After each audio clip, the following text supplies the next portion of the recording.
তোমার বেবি সব ধরনের খাবার নিয়মিত খাচ্ছে বাট ওয়েট গেইন হচ্ছে না, আবার কোনো বাচ্চার বয়স অনুযায়ী হাইট বাড়ছে না বা গ্রোথ কমে যাচ্ছে। প্রায় বেবিদের মধ্যে এই সমস্ত প্রবলেম কিন্তু দেখা যায়। এই প্রবলেমগুলো সলিউশন খুব সহজেই করা যায় যদি বাচ্চার প্রতিদিনের খাবারের দিকে বিশেষ নজর দেওয়া যায়। আমি অ্যাজ এ মাদার তোমাদের 100% গ্যারেন্টি দিয়ে বলছি, তোমরা যদি আজকের এই খাবারটা বাচ্চার খাদ্য তালিকায় 3 থেকে 4 দিন রাখতে পারো, তাহলে তোমার বেবির ওয়েট গেইন বা হাইটের প্রবলেম কখনোই ফেস করতে হবে না আশা করি, যদি কোনো বিশেষ শারীরিক প্রবলেম না থাকে বেবির মধ্যে। এই খাবারটা তোমরা বেবিকে সকালের ব্রেকফাস্টে বা সন্ধ্যের স্ন্যাক্সে বা রাতের ডিনারে দিতে পারো। আজকের এই বেবি ফুড রেসিপিটা থাকছে 8 মাস থেকে 10 বছর পর্যন্ত বাচ্চাদের জন্য। তো hey everyone, welcome back to my channel. সপ্তাহ শেষে যারা আমার ভিডিও নিয়মিত দেখো তারা তো জানোই, আর যারা জানো না তাদের জন্য বলি, আমি সুপ্রিয়া এবং আমার একটি 1 বছর 9 মাসের ছোট বেবি রয়েছে যার নাম হলো মাহি। তো রেসিপিটার জন্য এখানে আমি প্রথমেই নিয়ে নিয়েছি 6টা মতো খেজুরে প্রচুর পরিমাণে আয়রন, ক্যালোরি এবং মিনারেল থাকে যা বাচ্চার দেহে শক্তি সরবরাহ করতে, ওয়েট গেইন করতে সাহায্য করে। ট্রাস্ট মি গাইস, এই রেসিপিটা ট্রাই করার পর মাহি 2 কেজি ওয়েট বেড়েছে 2 মাসে। এখানে খেজুরের পর আমি নিয়েছি 2 টেবিল চামচ আমন্ড বা কাঠবাদাম।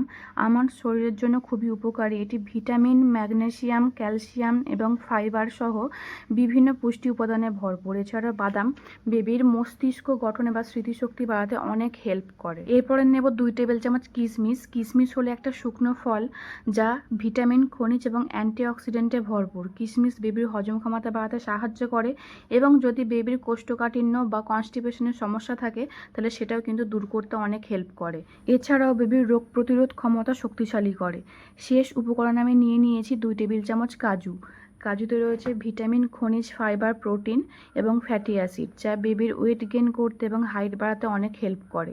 এছাড়াও নিয়মিত বেবিকে কাজু বাদাম খাওয়ালে হাড় এবং দাঁত মজবুত করতে হেল্প করে। বেবির ওয়েট গেইন করতে বা হাইট বাড়াতে সবসময় চেষ্টা করবে বেবির খাদ্য তালিকার মধ্যে সুষম খাবার রাখতে। খাবারের মধ্যে যেন রোজ carbohydrate, protein, fat, vitamin, minerals এবং জল, এই 6টি উপাদান থাকে। তারপর ড্রাই ফ্রুটসগুলোকে ভালোভাবে ধুয়ে নেবে। ধুয়ে নিয়ে এরকম একটা টাওয়ালের মতন কাপড়ে ড্রাই ফ্রুটসগুলোকে দিয়ে ভালোভাবে ড্যাপ করে নেবে। ড্যাপ করার পর রোদে দিয়ে দেবে 1 ঘন্টার জন্য। যদি রোদ না থাকে তাহলে কোনো প্রবলেম নেই, ফ্যানের নিচে দিয়ে দিও। যদি পুরোপুরিভাবে না শুকায়, হালকায় ভিজে থাকে তাহলেও কোনো প্রবলেম নেই। একটা তাওয়া বা একটা ফ্রাইং প্যানে এটাকে ভালোভাবে ড্রাই রোস্ট করতে হবে, আর পারলে খেজুরটাও দিয়ে দিও। তারপরে এটাকে মিক্সি করতে হবে। আমার এখানে খেজুরটার মধ্যে একটু আঠালো ভাব থাকার কারণে এটা এখন পেস্ট হয়ে গেছে, নইলে কিন্তু এটা ডাস্ট হতো, মানে গুঁড়ো গুঁড়ো হতো। চলো এবার মেন রেসিপিতে আসা যাক। আমি এখানে একটা পাত্র নিয়ে নিয়েছি, 1 টেবিল চামচ ঘি নিয়ে নিয়েছি। তোমরা এখানে বাটার ইউজ করতে পারো। তাইতে পরিমাণ মতন সুজি দিচ্ছি। তোমাদের বেবি যেরকম পরিমাণ খাবে তোমরা কিন্তু সেই পরিমাণে সুজি দিও। তারপর সুজিটা একটুখানি ভাজা ভাজা হওয়ার পর এখানে আমি গরুর দুধ অ্যাড করছি।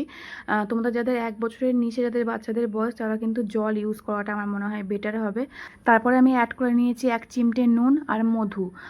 এখানে তোমরা গুড় ইউজ করতে পারো বা চিনি ইউজ করতে পারো যাদের বেবিকে চিনি খাওয়া। আমি মাহিকে কখনো চিনি খাওয়াইনি আজ পর্যন্ত, সেই কারণে আমি মধু বা গুড় ইউজ করি। তারপর ওই ড্রাই ফ্রুট যে পেস্টটা বানালাম ওইটা আমি অ্যাড করে দিয়েছি। শেষে অ্যাড করছি এলাচ আর দারুচিনির একটুখানি গুঁড়ো। এখানে এলাচ দারুচিনির গুঁড়োটা কিন্তু অপশনাল, তোমরা চাইলে দিও, না চাইলে দিও না। আর বেবির ওয়েট গেইন করতে গেলে কিন্তু ঘি বা বাটারটা কিন্তু অবশ্যই অ্যাড করতে হবে। আর এখানে থিকনেসটা তোমরা সেই রকম রেখো যেরকম তোমাদের বেবিকে খাওয়াতে পছন্দ করো। মানে তোমরা যদি ঝিনুক দিয়ে খাওয়াও তাহলে একটুখানি পাতলা রেখো।